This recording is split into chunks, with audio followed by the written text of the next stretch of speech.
అస్సలాము అలైకుం రహ్మతుల్లాహి వబరకాతుహు. అల్లాహ్ యొక్క శాంతి, కరుణ మరియు ఆశీర్వాదాలు మనందరిపై వర్షించుగాక. నేను మీ సిస్టర్ జరీన్. ప్రతి ఒక్కరూ చాలా ఇష్టపడి చదివే పుస్తకం ఖురానే మజీద్. ఎంతో ఆతురతతో, ఉత్సాహంతో బైహార్ట్ చేసే పుస్తకం కూడా ఖురానే మజీద్. అయితే చాలామంది చాలా సూరాలు నేర్చుకోవాలి అని నేర్చుకుంటారు, కానీ మర్చిపోతారు. దానికి కారణం నిర్లక్ష్యమా?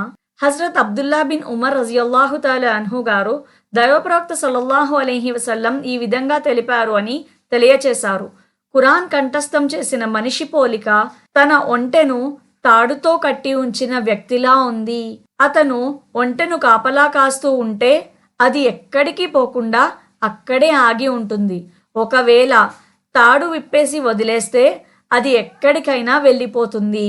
మీలో ఎవరు ఖురాన్లోని ఫలానా సూక్తి మర్చిపోయానని అనకూడదు. దానికి బదులు నన్ను మరపింపచేయడం జరిగింది అని చెప్పాలి.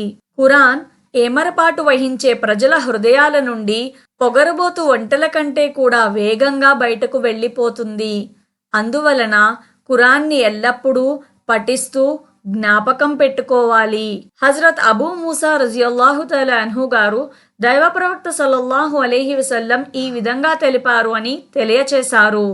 ఎవరి అధీనంలో నా ప్రాణం ఉందో ఆ సర్వశక్తి స్వరూపిణి సాక్షి, ఖురాన్ కాళ్ళు కట్టివేసిన ఒంటెల కంటే కూడా వేగంగా విడిపించుకుని పారిపోతుంది. కాబట్టి మీరు ఖురాన్ను పరిరక్షిస్తూ ఉండండి, అంటే నిరంతరం చదువుతూ జ్ఞాపకం పెట్టుకోండి. అల్లాహ్ సుబ్హానహు వ తఆలా చెప్పి వినే కంటే ఎక్కువగా అమలు చేసే అదృష్టాన్ని కల్పించుగాక. ఆమీన్.